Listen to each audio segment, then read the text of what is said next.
નમસ્કાર દર્શક મિત્રો, સ્વાગત છે આપનું પોરબંદર લાઈવમાં। હું છું તેજલ। જોઈએ આજની હેડલાઇન્સ।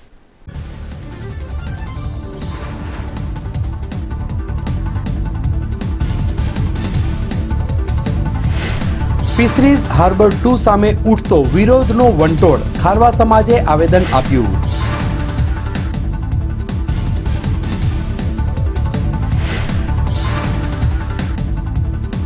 સુભાષનગરમાં 1.5 માસથી પુલનું કામ અધૂરું છોડી દેવાયું, સ્થાનિકોને હાલાકી।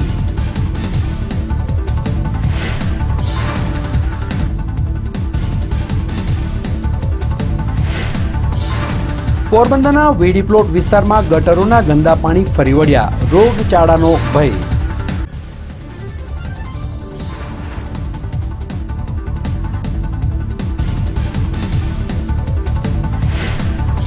ડ્રીમલેન્ડ રોડ વોકિંગ ઝોન જાહેર કરતા વેપાર ધંધા ઉપર અસર।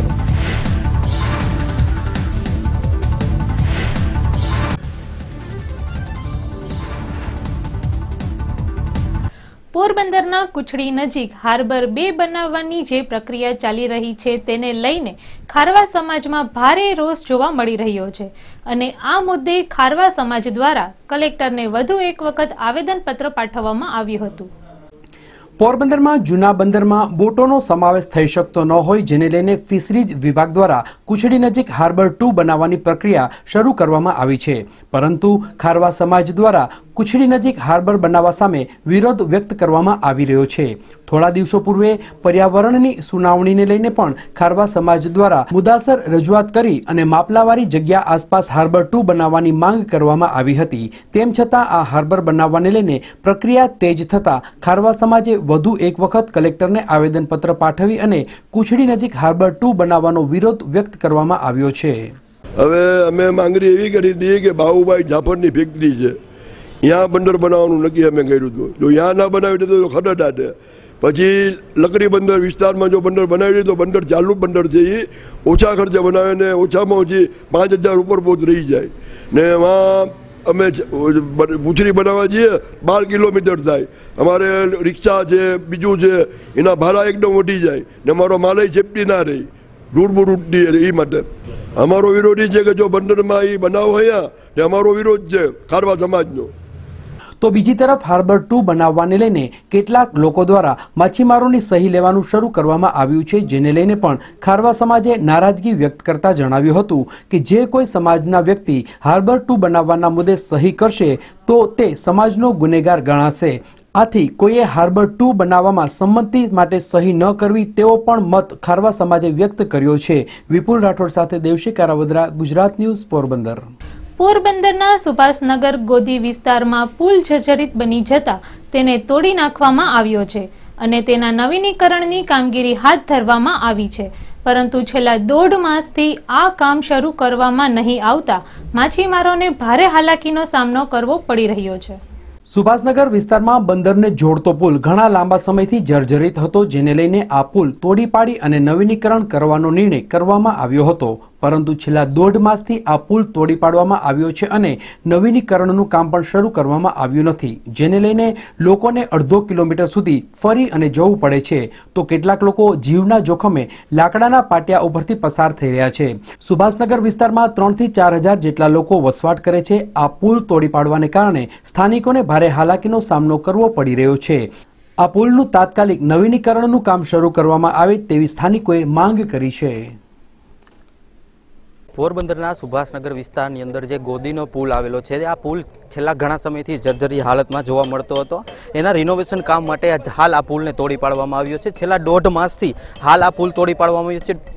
પુલ તોડ્યા બાદ હજુ સુધી કોઈ પણ પ્રકારની કાર્યવાહી હાથ ધરવામાં આવી નથી। આપ જોઈ શકો છો જેને લઈને આ પુલ તોડી પાડવામાં આવ્યો છે, જેને લઈને આસપાસના વિસ્તારો તથા રાહદારીઓ, દુકાનદારોને અહીંયાથી પસાર થવામાં ભારે હાલાકીનો સામનો કરવો પડે છે।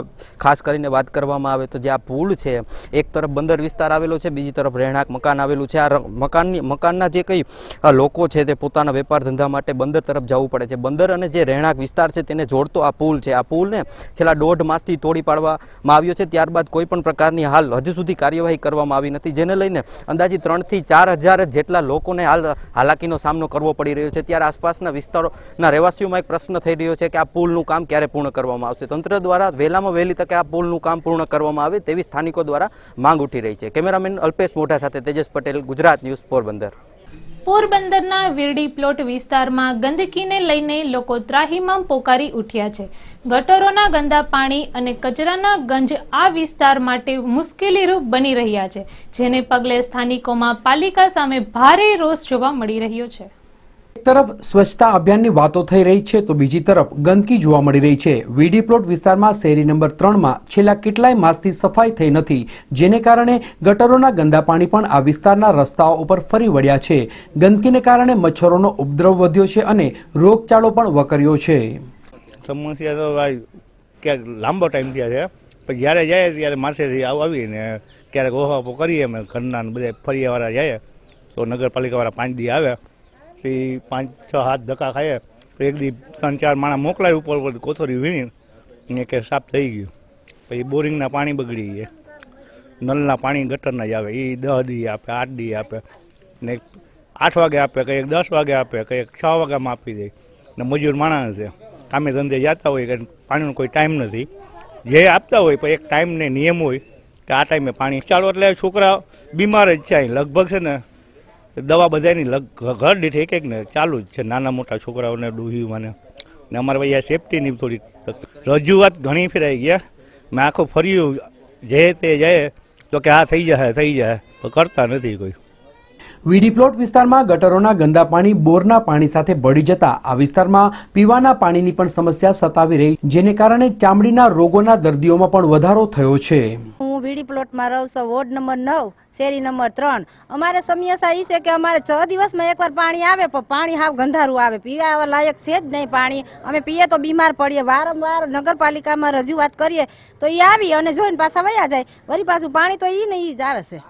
અમારી સમસ્યા છે અને આ ગટર કાઢવાવાળા ક્યારેય આવતા નથી, આવી અને જેવો તેવી ગટર કાઢીને વયા જાય છે, બરાબર। તો અમારા છોકરા આમાં રમતા હોય તો એમાં તો માંદા પડવાના જ છે અને એ તો જવાબ દેતા જ નથી। વારંવાર રજૂઆત કરીએ, લાઇટ પણ આ નગરપાલિકાની સુધરાની લાઇટ રાતે કાયમ ના કાયમ વહી જાય, ક્યારેક જ હોય, એ મારી સમસ્યા છે। નગરપાલિકામાં અમારે સાફ સફાઈ કરે અમારા લતાની અંદર, બરાબર, એટલે અમારે સારું રહે અને પાણીનો સુધારો કરી દે, એ અમારી સમસ્યા છે। વીડી પ્લોટ સહિતના આસપાસના વિસ્તારોમાં સફાઈના અભાવે ગંદકીમાં વધારો થયો છે અને રોગચાળો પણ વકર્યો છે। સફાઈ બાબતે નગરપાલિકાને રજૂઆતો કરવામાં આવે છે, છતાં સફાઈ કરવામાં આવતી નથી, જેને લઈને સ્થાનિકોએ પાલિકા સામે પણ આક્રોશ વ્યક્ત કર્યો હતો। તેજસ પટેલ સાથે અલ્પેશ મોઢા, ગુજરાત ન્યૂઝ, પોરબંદર। પોરબંદર જિલ્લામાં આજથી શાળા આરોગ્ય તપાસણીનો પ્રારંભ કરવામાં આવ્યો હતો, જેમાં જિલ્લા કલેક્ટર સહિતના મહાનુભાવો ખાસ ઉપસ્થિત રહ્યા હતા। રાજ્ય સરકાર દ્વારા દર વર્ષે રાષ્ટ્રીય બાળ સ્વસ્થ કાર્યક્રમ અંતર્ગત શાળા આરોગ્ય તપાસણીનો કાર્યક્રમ યોજવામાં આવે છે। આ વર્ષે પણ રાજ્ય સરકાર દ્વારા આ કાર્યક્રમનું આયોજન કરવામાં આવ્યું હતું। પોરબંદર જિલ્લામાં MEM સ્કૂલ ખાતે શાળા આરોગ્ય તપાસણી કાર્યક્રમનો પ્રારંભ કરવામાં આવ્યો હતો। આ કાર્યક્રમ 27 નવેમ્બરથી 1 ફેબ્રુઆરી સુધી કરવામાં આવશે, જેમાં આરોગ્યની 170 પેરામેડિકલ ટીમ દ્વારા જિલ્લાના 1,33,000થી વધુ બાળકોની આરોગ્યની તપાસણી કરવામાં આવશે। આ આરોગ્ય તપાસણીમાં પ્રથમ પ્રાથમિક તપાસ અને ત્યારબાદ જો ગંભીર બીમારી જણાશે તો જિલ્લાની સિવિલ હોસ્પિટલ ખાતે પણ સારવાર આપવામાં આવશે, તેમજ હૃદય, કિડની અને કેન્સર જેવા ગંભીર રોગો માટે સુપર સ્પેશિયાલિસ્ટ ડોક્ટરો દ્વારા વિનામૂલ્યે સારવાર આપવામાં આવશે। આ શાળા આરોગ્ય તપાસણી કાર્યક્રમમાં જિલ્લા કલેક્ટર MA પંડ્યા, જિલ્લા વિકાસ અધિકારી અજય દહિયા, જિલ્લા પંચાયતના પ્રમુખ નિલેશ મોરી, નગરપાલિકાના પ્રમુખ અશોક ભદ્રેચા, આરોગ્ય અધિકારી ડોક્ટર SK મોડ સહિતના અધિકારીઓ અને પદાધિકારીઓ ખાસ ઉપસ્થિત રહ્યા હતા। વિપુલ રાઠોડ, ગુજરાત ન્યૂઝ, પોરબંદર।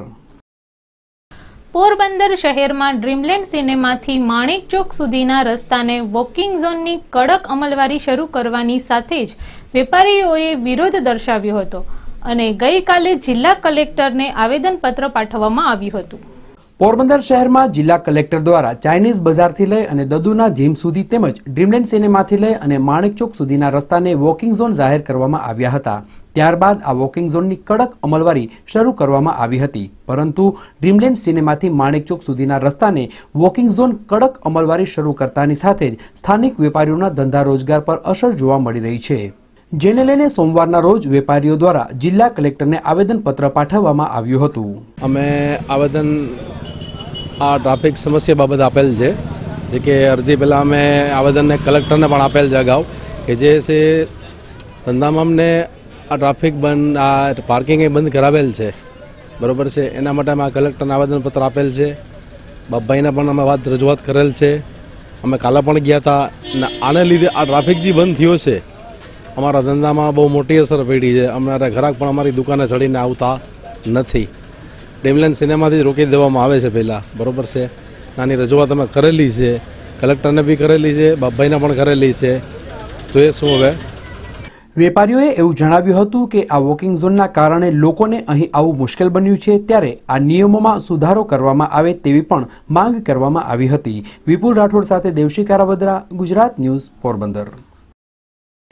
પોરબંદર જિલ્લા પંચાયત ખાતે આજથી મા કાર્ડની કામગીરી શરૂ કરવામાં આવી છે. જિલ્લા પંચાયતમાં આ કામગીરી શરૂ થતાં લોકોનો ભારે ધસારો જોવા મળી રહ્યો હતો. ગરીબ અને જરૂરિયાતમંદ પરિવારોને ગંભીર બીમારી દરમિયાન સારવારમાં રાહત મળે તેવા હેતુથી રાજ્ય સરકાર દ્વારા 4 સપ્ટેમ્બર 2012ના રોજ મા કાર્ડ યોજના શરૂ કરવામાં આવી છે. પોરબંદર જિલ્લા પંચાયત ખાતે આજથી મા કાર્ડની કામગીરીનો પ્રારંભ કરવામાં આવ્યો હતો. આ કાર્ડની કામગીરીનો પ્રારંભ થતાની સાથે જ લોકોનો ભારે ધસારો જોવા મળી રહ્યો હતો. વિપુલ રાઠોડ સાથે દેવશી કારાવદરા, ગુજરાત ન્યૂઝ, પોરબંદર. સરકાર દ્વારા બિનખેતીની પરવાનગી મેળવવા માટે ઓનલાઈન પ્રક્રિયાની જાહેરાત કરવામાં આવી હતી અને માત્ર 2 જ દિવસમાં બિનખેતીની પરવાનગી આપવામાં આવી હતી. પોરબંદર તાલુકાના બોખીરા ગામના ખેડૂતે બિનખેતીની પરવાનગી ઓનલાઈન અરજીથી રજૂ કરી હતી.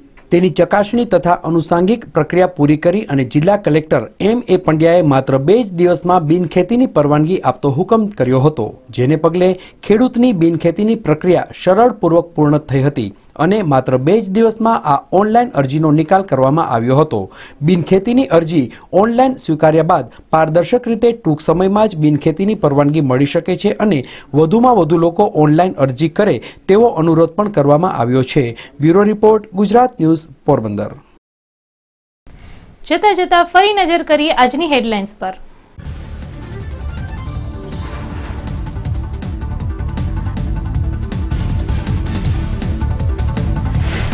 ફિશરીઝ હાર્બર 2 સામે ઉઠતો વિરોધનો વંટોળ, ખારવા સમાજે આવેદન આપ્યું.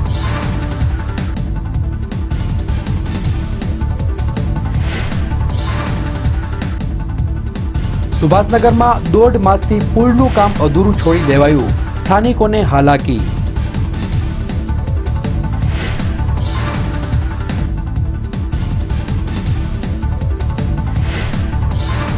પોરબંદરના વેડી પ્લોટ વિસ્તારમાં ગટરોના ગંદા પાણી ફરી વળ્યા, રોગચાળાનો ભય.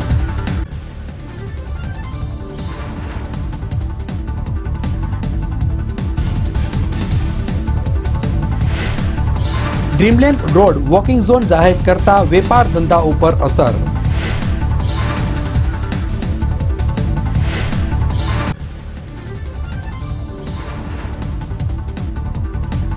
ફરી મળીશું આવતીકાલે આ જ સમય પર પોરબંદર લાઈવમાં. ત્યાં સુધી રજા આપશો. નમસ્કાર.